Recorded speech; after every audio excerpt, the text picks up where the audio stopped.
나누도록 하겠습니다.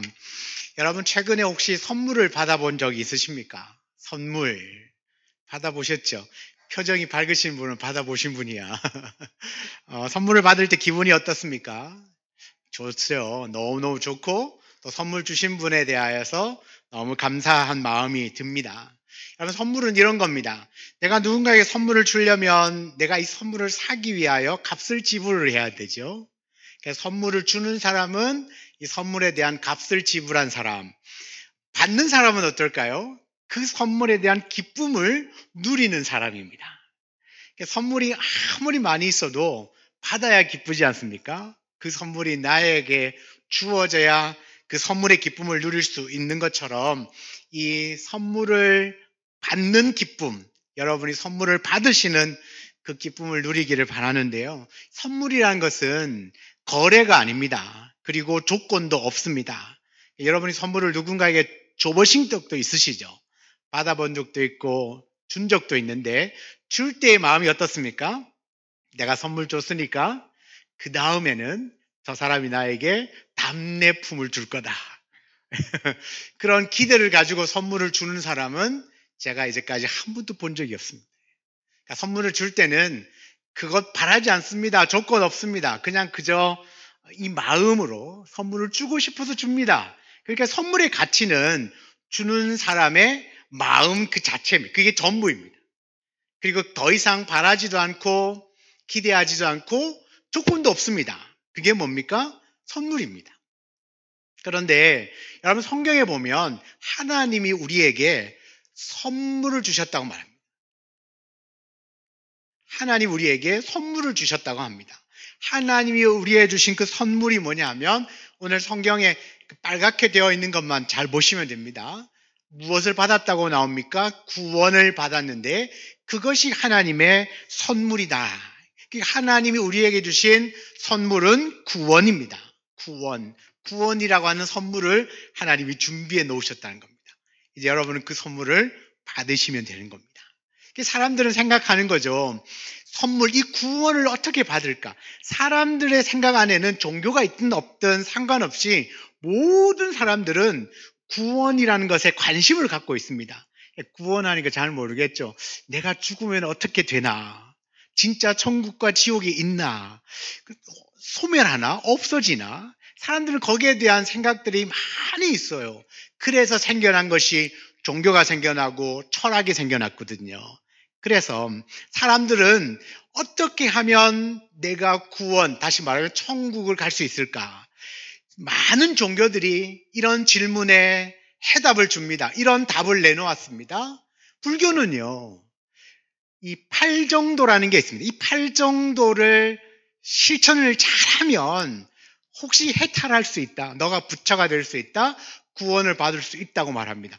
팔정도는 8가지, 해탈하기 위한 8가지 방법을 이제 팔정도라고 하는데 제시를 한 거죠. 8가지를 너가 잘 실천하면 혹시 구원받을지도 모른다. 요즘에 이제 크게 뜨고 있는 종교가 이슬람인데 이슬람교도는 이렇게 이야기를 합니다. 알라에게 복종하라. 그리고 5가지 구원받기 위한 5 기둥이 있다. 이 신앙 고백, 기도, 자선, 금식, 또 성지순례 이 5가지를 네가 잘 지키면 구원받을지도 모른다. 여러분 그래서 이슬람을 믿는 무슬림들은요 아주 친절하고 아주 잘 섬깁니다. 왜냐하면 저 자선, 돕는 걸 잘하면 손님 대접 잘하면 구원받을지도 모른다고 생각하기 때문에 열심히 섬깁니다. 또 하나의 큰 세계적인 종교가 힌두교인데요. 힌두교는 너무 많아가지고 제가 안 썼습니다. 간단하게는 윤회라고 하는 이 사슬을 끊어내야 돼요. 그러니까 윤회라고 하는 사슬을 끊기 위해서 너무 많은 방법들을 제시하고 있어가지고 그러니까 대충 이 정도로 얘기합니다. 근데 세상 사람들은 이 모든 종교는요, 사람들이 내가 뭔가 해야만 구원을 얻을 수 있다고 생각하기 때문에 얼마나 열심히 사는지 모릅니다. 최선을 다하여서 종교적인 행위들을 합니다. 그런데 물어보는 거죠. 당신은 구원을 받을 수 있습니까? 잘 모르겠습니다. 내가 구원받기 위해서 열심히 내가 뭔가 하기는 하는데 잘 모르겠다고 말합니다. 그런데 왜 그렇게 열심히 하십니까? 그러면 뭐라고 대답하는지 아세요? 실제로 이렇게 이야기를 합니다. 구원받을지도 모르기 때문에 열심히 한다.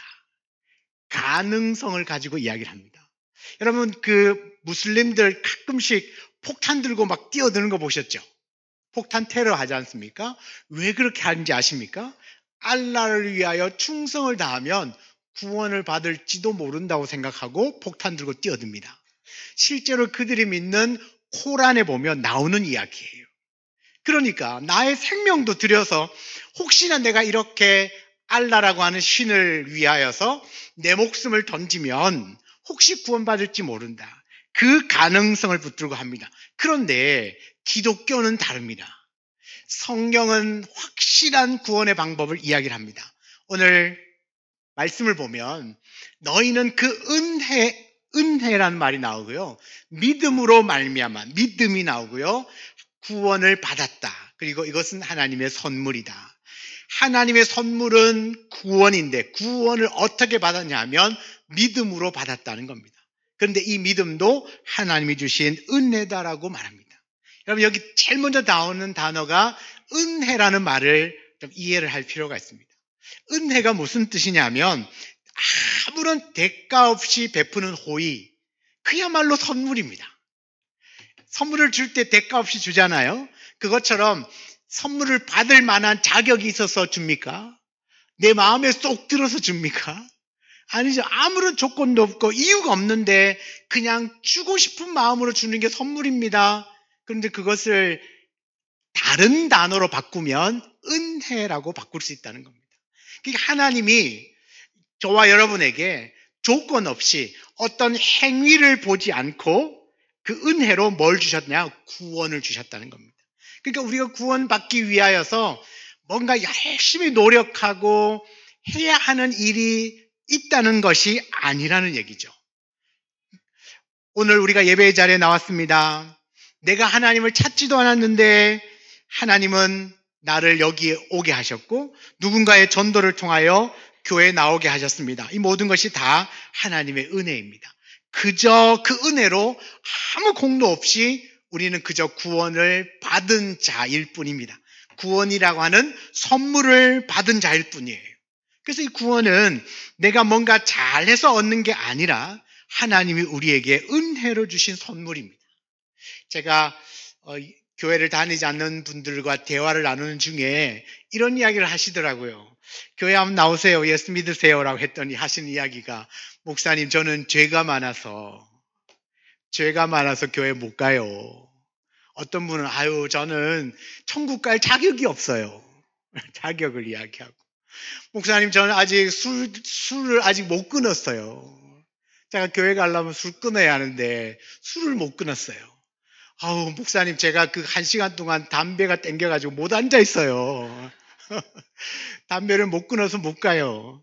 여러분, 그런데 하나님께서는 담배 피우면 너 오지 마라고 하실까요? 너 술 아직 못 끊었으니까 교회 가면 안 되라고 말하실까요? 제가 좀 전에 뭐라고? 은혜라고 말했죠. 은혜. 아무 조건도 없고 자격도 없고 내가 뭔가를 해야만 주시는 구원이 아니라는 이야기예요. 여러분, 술을 드셔도 괜찮습니다. 담배를 피우셔도 괜찮아요. 내가 죄가 있어도 괜찮아요. 그런데 오히려 죄 있는 사람이 여기 다 모여 있습니다.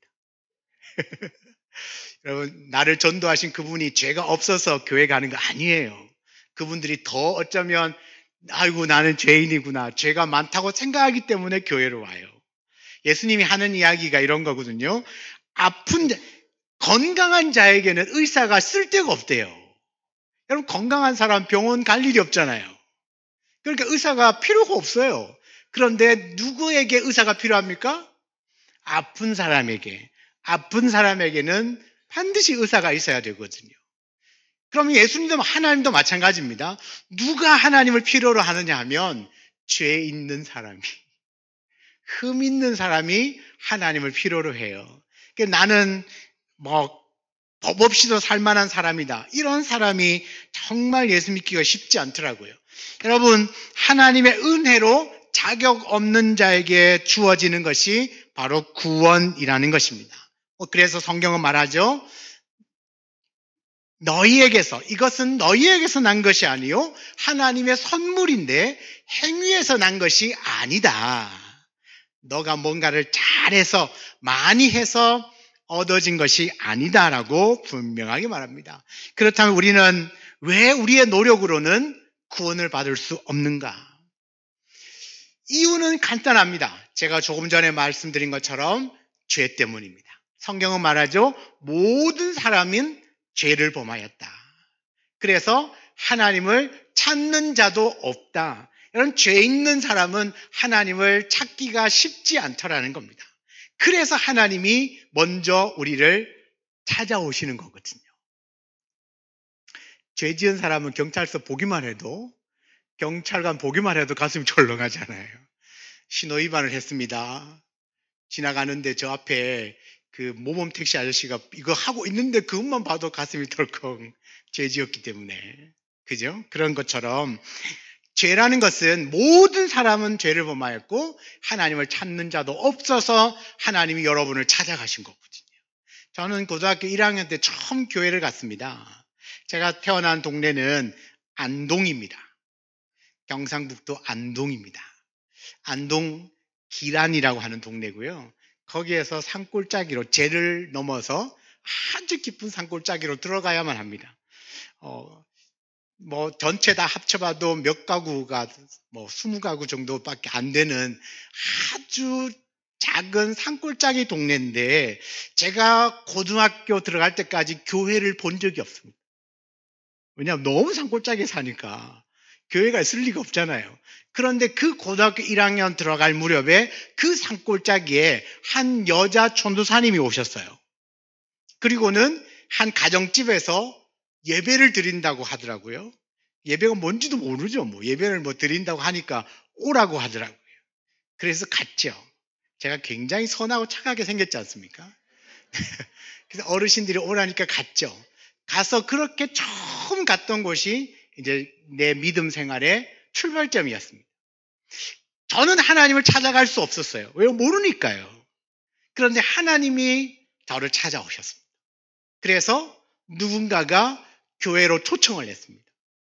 그리고 교회에 갔습니다. 신앙생활을 시작했고 저는 지금 목사가 되어서 이 자리에 서 있습니다. 신기하지 않습니까?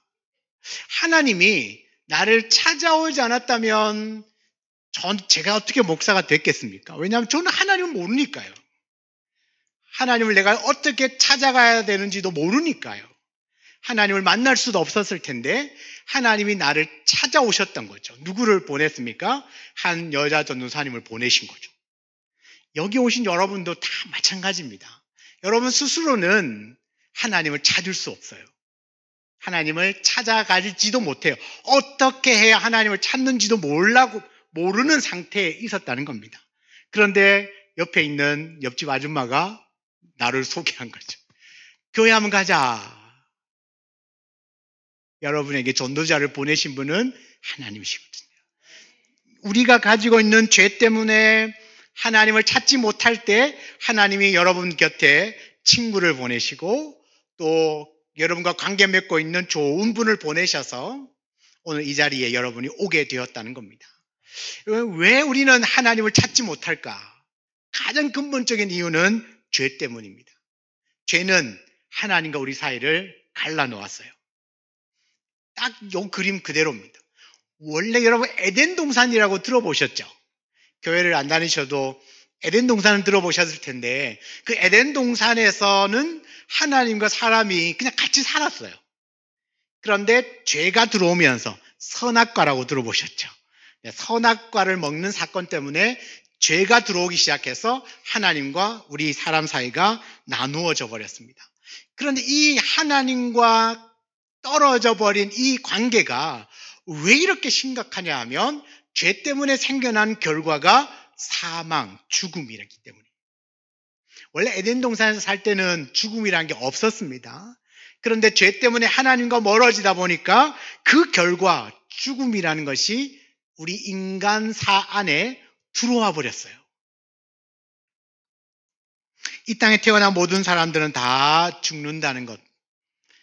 혹시 여러분 주변에 500살, 600살, 1000살, 10,000살 살고 계시는 분 보신 적 있으십니까? 아니면 여러분들 중에 나는 절대 죽지 않을 거라고 자신할 수 있는 사람 손 한번 들고 없습니다. 왜냐하면 모든 사람은 다 죽음이라는 관문을 지나게 되어 있습니다. 이유가 뭐냐 하면 죄 때문입니다. 사람들은 질병 때문에 죽고 사고로 죽고 나이가 많으면 죽는다고 생각하지만 실제로 사람의 죽음의 원인은 죄 때문입니다. 그러면 이 죽음 이후는 끝이냐? 아니죠. 죽음 이후에는 성경에 보면 한 번 죽는 것은 사람에게 정해져 있는 이치이고 그 이후에는 반드시 심판이 있다. 천국이 있다고 말하고 있다는 거죠. 그래서 사람들은 이 죄와 죽음으로부터 구원을 받기 위하여서 온갖 노력들을 합니다. 착한 일을 하면 될까? 그래서 착한 일을 많이 하려고 합니다. 애를 쓰죠. 그 다음에 수행을 합니다. 불교처럼 온갖 수행을 하면서 자기의 안에 있는 더러운 죄들을 막 씻어내려고 노력합니다. 종교적으로 열심도 가져봅니다. 돈, 수단과 방법을 다 써보지만 하나님께는 도달할 수가 없습니다. 사람의 노력으로는 하나님께 다가갈 수가 없다는 것을 깨닫게 됩니다. 그러면 그 다음에 무슨 일이 있냐? 우리가 못하면 하나님이 하셔야 됩니다. 우리가 못하기 때문에 하나님이 해주셨습니다. 하나님이 우리에게 해주신 그 구원의 방법이 뭐냐? 바로 예수 그리스도입니다. 우리는 죄 때문에 하나님께 다가갈 수 없었는데 그 벌어져 있는 간극을 연결시켜 주시기 위하여서 하나님의 아들인 예수님이 필요했던 겁니다. 그래서 예수님은 이 땅에 오셔서 우리의 죄를 다 용서해 주시고 하나님과 우리 사이를 다시 연결시켜 주셨습니다. 요한복음 3장 16절 너무나 많이 들어보셨을 겁니다. 하나님이 세상을 이처럼 사랑하사, 이 세상은 여러분들을 말합니다. 세상을 사랑하사 독생자 예수님을 주셨으니 이는 그를 믿는 자마다 멸망하지 않고 영생, 구원을 얻게 하려 하십니다. 우리의 구원을 위하여서 하나님의 아들 예수님을 보내주셨습니다. 이런 거예요. 원래 죄 때문에 하나님과 사이가 벌어져 있었는데 예수님이 하나님과 우리 사이를 연결시켜 주시면서 죄에 보면 가위표 쳐져 있죠. 바로 십자가에서 예수님이 그 모든 죄를 다 없애주셨다는 겁니다. 우리가 영화나 이야기나 들었던 여러분의 상식을 동원해 보면 예수님이 십자가에 죽으셨다는 거 다 들어보셨죠? 왜 죽으셨을까? 왜 죽으셨냐면요. 죄에 대한 결과가 뭐라고 그랬습니까? 죽음이라고 그랬습니다. 그러면 이 죽음이라고 하는 형벌을 무엇으로 갚을 수 있느냐? 죽음으로서만 갚을 수가 있습니다. 실제로 내가 죄인이면 내가 죽어야 하고 내가 저 십자가에 달려야 하는데 나 대신에 나의 모든 죄를 예수님이 다 뒤집어 쓰시고 대신 저 십자가에서 죽으셨다는 겁니다. 그런데 죽으시면 별 의미가 없습니다. 죽었어? 그러면 예수님도 죄인이겠네? 이런 생각을 하고 계신 분이 3분 계시네요. 그죠? 그런데 뭐냐 하면 예수님은 죽으셨다가 3일 만에 부활하셨습니다. 다시 살아나셨습니다. 이런 거예요. 죄인입니다. 죄인은 다 죽어요. 그런데 예수님은 다시 살아나 버린 거예요. 예수님도 이 절차를 거쳤습니다. 죽으셨고, 그죠? 이제 죄로 말미암아 죽게 되고, 그러면 끝나는 건데, 예수님 다시 살아나시니까, 죽음도 이기셨고, 죄의 문제도 끝내버리신 거예요. 왜냐하면 죄의 결과가 죽음인데, 다시 살아나 버리니까, 죄와도 상관없게 되고, 죽음과도 상관없는 상태가 되어요. 그래서, 그 다음에 제시하는 질문이 뭐냐 하면 죽으시고 부활하심으로 말미암아 우리의 모든 죄와 죽음의 문제를 한 번에 해결해 주시면서 다시 우리와 하나님 사이를 연결시켜 주셨다. 그래서 성경은 말합니다. 내가 곧 길이요 진리요 생명이다. 길이 되어 주셨다는 겁니다. 그래서 아버지께로 올 자가 없다. 하나님께 갈 수 있는 유일한 길이 뭐냐? 예수 그리스도를 믿는 것이다. 여러분은 어제 처음 가는 길을 처음으로 내가 갈 어떤 목적지에 가고 싶을 때 여러분 운전을 해서 갑니다. 제일 먼저 뭘 하죠? 시동 걸어야죠. 차 시동을 걸고 그 다음에 내비게이션을 작동시킵니다. 그럼 내가 가고 싶은 곳을 이제 입력을 합니다. 그리고 띵띵띵 안내하겠습니다. 갑니다. 그럼 여러분 이렇게 내비게이션을 보고 가다가 여러분 마음속에 의심이 드는 겁니다. 야, 이 내비게이션이 진짜로 제대로 길을 안내해 줄까? 혹시 반대로 안내해 주는 건 아닌가? 걱정, 근심, 걱정하시면서 가시는 분 계십니까? 아무도 없습니다. 여러분이 초행길을 가실 때 내비게이션을 켰다면 그거 그냥 믿고 갑니다. 어떤 때는 초창기에는 제가 경험한 건 초창기에는 이렇게 직진하라고 그래서 직진하고 있는데 언덕이 나오더라고요. 그런데 계속 걔는 직진하래요. 요즘은 그런 일이 잘 없지만 내비게이션을 따라가면 내가 원하는 목적지에 반드시 도착하게 되어 있습니다. 돌아가든 옆으로 가든 비껴가든 휘어서 가든 어쨌든 내가 원하는 목적지에 가게끔 되어 있습니다. 그 길을 따라가면 내가 하나님을 잘 모릅니다. 그런데 길이 되어주시는 예수님을 믿고 가면 반드시 하나님께로 가게 되어 있습니다. 천국에 도달하게 되어 있습니다. 지금 내가 얼마나 많이 아는 게 중요한 게 아니라 내가 이 내비를 얼마나 믿고 신뢰하고 가느냐에 따라서 달라지는 겁니다. 가다가 이 길 아닌데 분명히 우회전하라고 그랬는데 내가 생각할 때 이건 아니야. 그래서 좌회전하면 그냥 사서 고생하는 겁니다. 시간도 더 걸리고 기름도 줄줄 새고 결국은 돌고 돌고 다시 그 자리에 돌아옵니다. 에이, 내비 말 믿을 걸. 제가 가끔 하는 짓입니다. 내비 말 믿을 걸 후회하지 않습니까? 그런 거거든요. 우리가 하나님을 잘 모릅니다. 하나님께 어떻게 가야 될지 잘 몰라요. 그런데 성경에 보니까 뭐라고 말하냐면 내가 길이니까 나만 믿고 따라오면 돼. 나만 믿고 따라오면 너는 하나님을 만날 수 있고 천국에 도달할 수 있다. 그 말이에요. 저 이야기가. 내가 곧 길이고 진리고 생명이니까 나로 말미암지 않으면 아버지께 하나님께로 올 수 있는 사람이 없다. 그러니까 나만 믿고 따라와. 그래서 진짜 길이 되어주시는 분이 누구냐? 예수 그리스도입니다. 그래서 이 예수님을 믿어야 되는 거죠. 이제는 믿음이 필요합니다.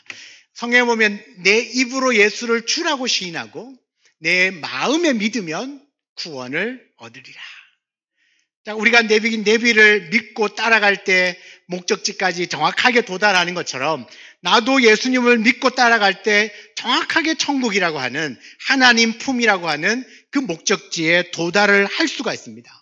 다른 방법으로 되는 게 아니라는 이야기입니다. 오직 믿음으로만 가능합니다. 내 마음에 믿으면 구원을 받으리라.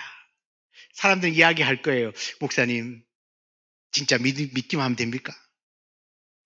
교회 열심히 다녀야 되는 거 아닙니까? 헌금 많이 해야 되는 거 아닙니까? 선한 일을 많이 해야 되는 거 아닙니까? 그래도 기도는 좀 해야 되지 않겠습니까? 그렇게 이야기하시는 분들이 계시는데 여러분 한번 생각을 해보시죠. 선한 일을 많이 해서 구원을 받는다면 누가 구원받을 확률이 높겠습니까?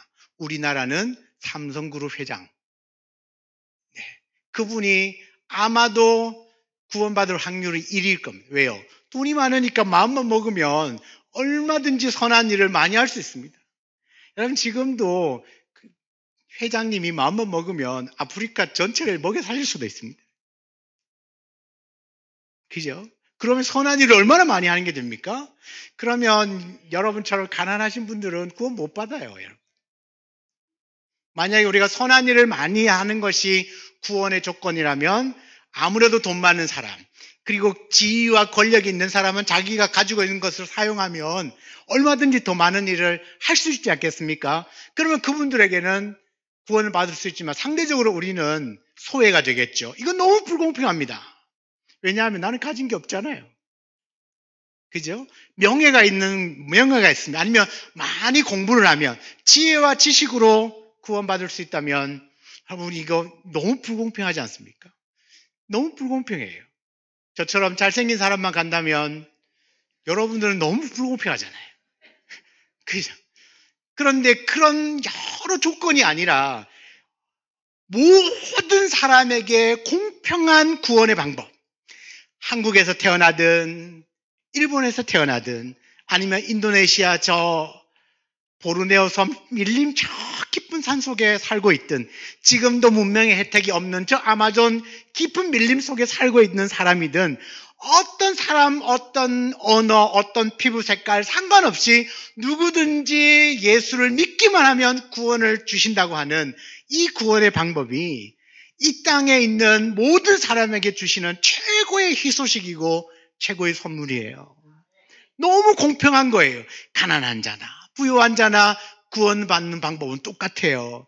내가 아무리 집에 돈을 쌓아놓고 살아도 믿음이 없으면 구원을 못 받아요. 그런데 나는 너무 가난하게 하루하루를 벌어서 살아가는 그 사람이라 할지라도 예수를 믿으면 구원을 받아요. 신분, 고와 상관없어요. 오로지 하나님께 가는 길을 찾은 사람만 하나님께 갈 수 있습니다. 그 길은 예수 그리스도입니다. 오늘 성경도 말하잖아요. 너가 예수를 주님이라고 시인을 하고 내 마음에 믿으면 구원을 받는다. 예수를 믿음으로 구원을 다 받을 수 있는 여러분, 하나님을 찾을 수 있는 여러분 되시기를 주의 이름으로 축원합니다. 왜 그러면 예수 믿고 구원을 받으라고 하느냐? 여러분, 구원을 얻고 나면 우리에게 주어지는 놀라운 축복이 있습니다. 그게 뭐냐면 하나님의 자녀가 된다는 겁니다. 하나님의 아들, 딸이 된다는 거고, 그래서 아빠, 아버지라고 하나님을 아빠라고 부를 수 있게 된다. 우리의 아버지가 누구냐? 이 천지 만물을 창조하신 하나님이 되시는 겁니다. 하나님의 이 아버지는요, 내 육신의 아버지와는 비교할 수가 없어요. 하나님께는 모든 것이 있기 때문에 여러분, 우리가 구원을 얻는다는 것은 하나님의 자녀가 된다는 겁니다. 여러분, 우리 육체의 아버지도 가만히 한번 생각해 보시면, 저도 물론 지금 새 아이의 아버지이긴 합니다만, 아이들이 뭔가 필요할 때 아버지를 어떻게 부릅니까? 아버지라고 부르죠. 평소에는 아빠 하다가 돈 필요할 때는 아버지, 호칭이 달라집니다. 그리고는 이야기를 하죠. 제 아이들을 보면 우리 아내가 있을 때는 절대 저에게 돈 이야기 안 합니다. 돈이 필요할 때는 반드시 엄마가 없을 때, 아빠만 있을 때, 그리고 호칭도 아버지. 아버지, 내가 친구를 만나서 밥을 사 먹어야 하는데 돈이 필요합니다. 그런데 분명히 제가 한 달 용돈을 주거든요. 용돈을 받고 또 자기의 개인적인 스케줄을 위하여서 더 추가해서 달라는 거잖아요. 그래서 제가 이야기를 합니다. 야, 너 용돈 받았잖아. 안 돼. 라고 하고 뒤돌아서서 보내고 있습니다. 제가요. 네. 이게 아버지입니다. 아버지는 자녀들의 필요한 것들을 될 수 있으면 가능한 한 다 들어주고 싶어 합니다. 그런데 우리 사람의 아버지는 솔직히 돈이 없으면 한계가 있잖아요. 그런데 하늘 아버지는 한계가 없습니다. 무한한 능력과 모든 것을 다 소유하고 계신 분이 우리 하늘 아버지이십니다. 그런데 그 아버지가 내가 너를 자녀, 아들과 딸 삼아 줄게라고 말씀해주고 있다라는 겁니다. 여러분, 선물은 받아야만 완성이 됩니다. 어떤 체육대회 같은 걸 하면 가끔씩 그 행운권 추첨을 하지 않습니까? 제가 이제 노회별 대항 체육대회를 갔더니 체육대회에 참여하는 사람이 한 350명쯤 됩니다. 그런데 앞에 사회하는 목사님이 광고를 하기를, 여러분 끝까지 남아 계시면 이 선물을 다 받아갈 수 있습니다. 이 선물의 개수는 200개입니다. 우와, 350명 왔는데 선물이 200개. 앞에 쫙 진열해 있습니다. 이야, 이 행운권 추첨해서 주겠다는 거죠. 설마 저기 안 걸리겠냐? 안 걸리더라고요. 선물이 200개가 있으면 뭐합니까? 그 선물을 내가 받아야 기쁨이 있죠. 하나님이 똑같아요. 하나님은 구원이라고 하는 선물을 준비해 놓으셨습니다. 여러분은 그걸 보고 계시는 겁니다. 그런데 이 구원의 기쁨을 누리시려면 어떻게 해야 되는지 이 선물을 여러분이 받으셔야죠. 행운권 추첨할 때 3번 하면 막 갑자기 벌떡 일어나서 소리 지르고 막 뛰어갑니다. 이야, 저 목사님 평소에 되게 얌전하시고 말도 별로 없으신 분인데 3번이란 소리에 막 뛰어갑니다. 막 우와! 그만큼 선물이 주는 기쁨이 큰 거죠. 하나님 선물을 이만큼 준비해 놓으셨습니다. 여러분, 이 선물을 받는 사람은 그 선물이 주는 기쁨을 고스란히 다 누릴 수 있습니다. 아무리 잘 준비되어 있어도 여러분이 그 선물을 받아가지 않으시면 그 선물은 소용이 없는 것이죠. 하나님의 선물은 예수님을 믿음으로 얻는 구원입니다. 여러분이 이 선물을 다 오늘 받아가시기를 축복합니다.